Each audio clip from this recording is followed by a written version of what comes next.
এবার Kim Jong উনকে Moscow যাওয়ার দাওয়াত দিলেন পুতিন।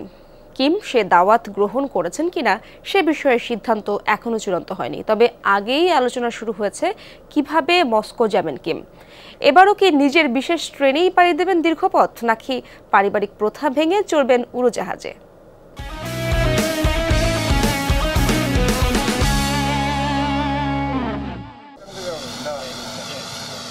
কিম পরিবারের ফ্লাইট ভীতির ইতিহাস অনেক পুরনো। কিম জং উনের দাদা কিম ইল সাং তার সমস্ত দূরপাল্লার যাত্রায় ব্যবহার করতেন নিজস্ব ট্রেন। এমনকি ভিয়েতনাম ও পশ্চিম ইউরোপেও তিনি কখনো উড়োজাহাজে চড়ে যাননি। ধারণা করা হয় ফ্লাইট ভীতি ছিল কিম ইল সাংয়ের। একই ধারা বজায় রেখেছিলেন কিমের বাবা কিম জং ইলও। 2001 সালে পুতিনের সাথে বৈঠকে অংশ নিতে ট্রেনে 10 দিন ভ্রমণ করে গিয়েছিলেন মস্কোয়। উত্তরাধিকার সূত্রে ফ্লাইট ভীতি পেয়েছেন উত্তর কোরিয়ার সর্বোচ্চ নেতা কিম জং উনও।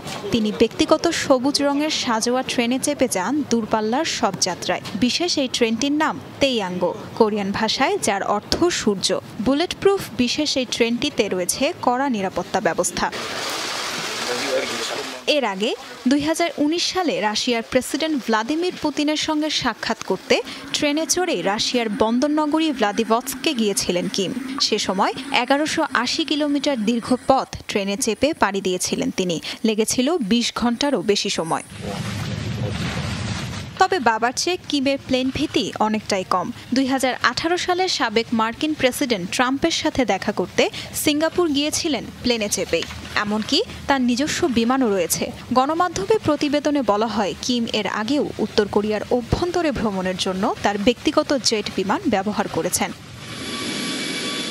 তবে পুতিনের আমন্ত্রণ গ্রহণ করে মস্কো ভ্রমণে কিম যাবেন কিনা তা এখনও নিশ্চিত নয়। হতে পারে এবারও পারিবারিক প্রথা ও ফ্লাইট ভীতির কারণে ট্রেনে চেপেই যাবেন মস্কোয়। আবার উড়োজাহাজে চড়ে নতুন করে আলোচনায় আসতে পারেন উত্তর কোরিয়ার সর্বোচ্চ নেতা কিম জং উন। তাজরিয়ান সোবহান, যমুনা নিউজ।